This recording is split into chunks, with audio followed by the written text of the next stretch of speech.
You, John Fitzgerald Kennedy, do solemnly swear. I, John Fitzgerald Kennedy, do solemnly swear.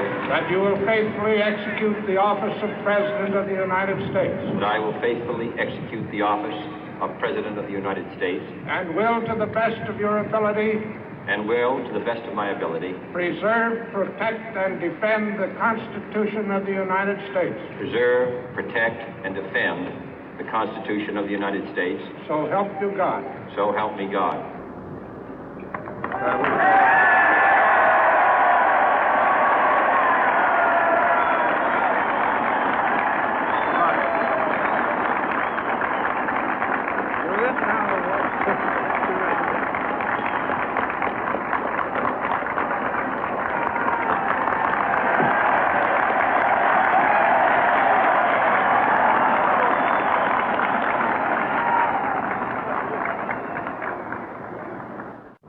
Vice President Johnson, Mr. Speaker, Mr. Chief Justice, President Eisenhower, Vice President Nixon, President Truman, Reverend clergy, fellow citizens.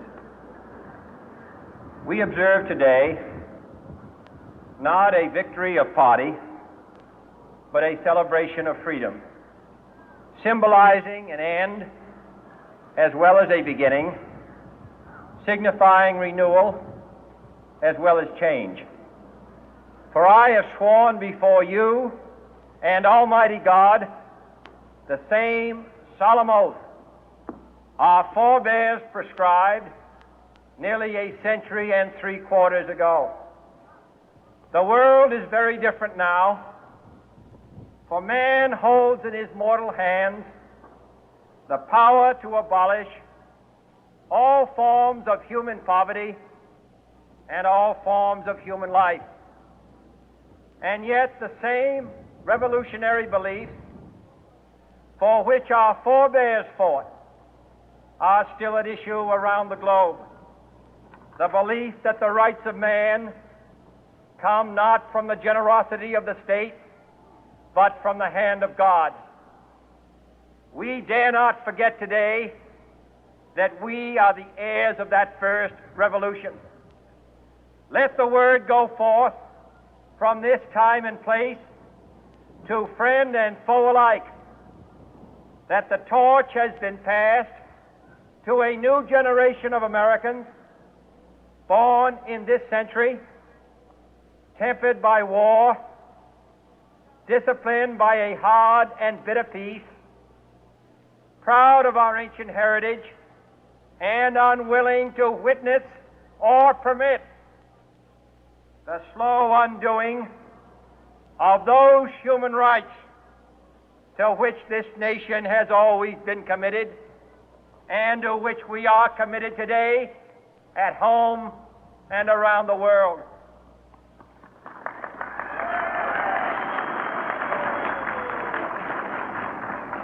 Let every nation know, whether it wishes us well or ill, that we shall pay any price, bear any burden, meet any hardship, support any friend, oppose any foe to assure the survival and the success of liberty.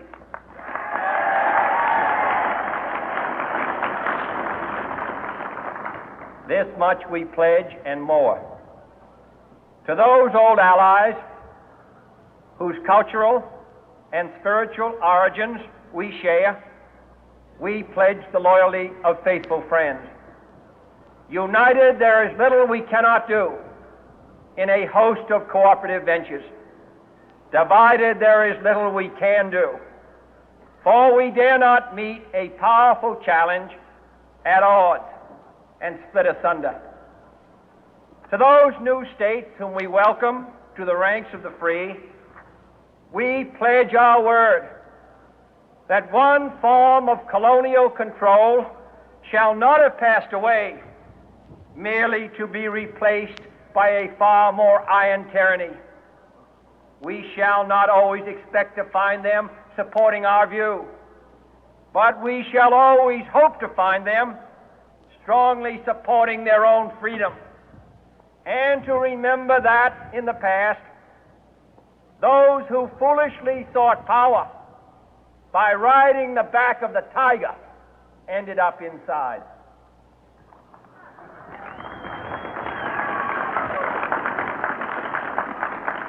To those people in the huts and villages of half the globe struggling to break the bonds of mass misery, we pledge our best efforts to help them help themselves for whatever period is required, not because the communists may be doing it, not because we seek their votes, but because it is right.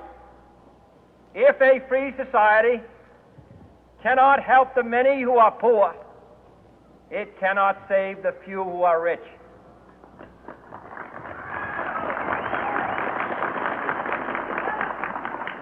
To our sister republics south of our border, we offer a special pledge to convert our good words into good deeds, in a new alliance for progress, to assist free men and free governments in casting off the chains of poverty.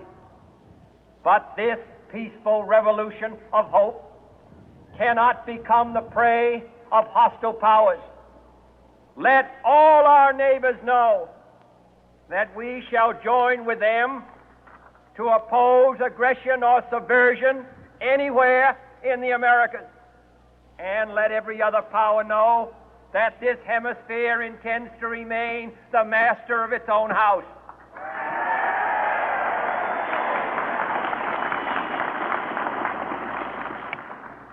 To that World Assembly of Sovereign States, the United Nations, our last best hope, in an age where the instruments of war have far outpaced the instruments of peace, we renew our pledge of support to prevent it from becoming merely a forum for invective, to strengthen its shield of the new and the weak, and to enlarge the area in which its writ may run.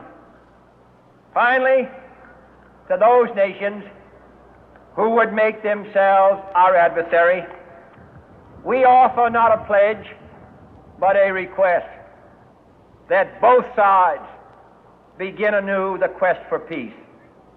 Before the dark powers of destruction, unleashed by science, engulf all humanity in planned or accidental self-destruction, we dare not tempt them with weakness, for only when our arms are sufficient beyond doubt can we be certain beyond doubt that they will never be employed.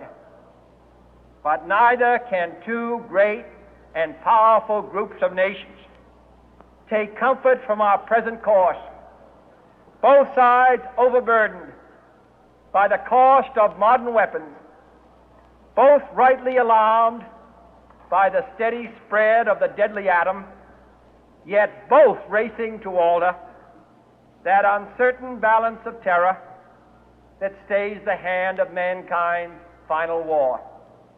So let us begin anew, remembering on both sides that civility is not a sign of weakness, and sincerity is always subject to proof.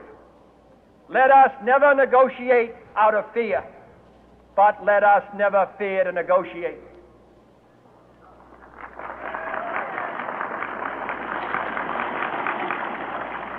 Let both sides explore what problems unite us, instead of belaboring those problems which divide us. Let both sides, for the first time, formulate serious and precise proposals for the inspection and control of arms, and bring the absolute power to destroy other nations under the absolute control of all nations.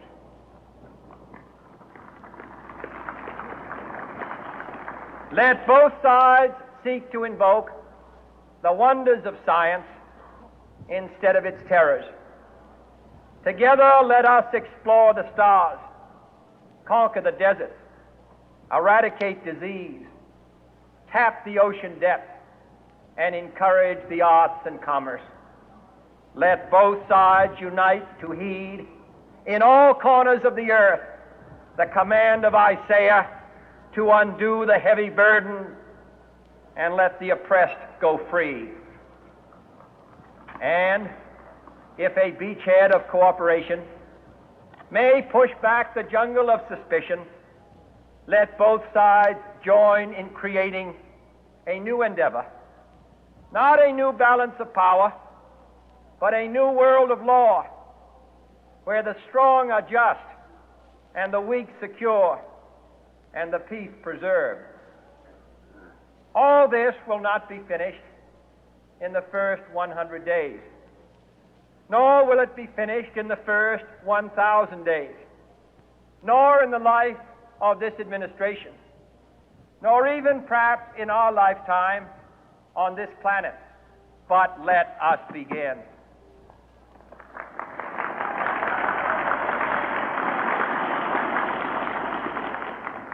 In your hands, my fellow citizens, more than mine, will rest the final success or failure of our course. Since this country was founded, each generation of Americans has been summoned to give testimony to its national loyalty.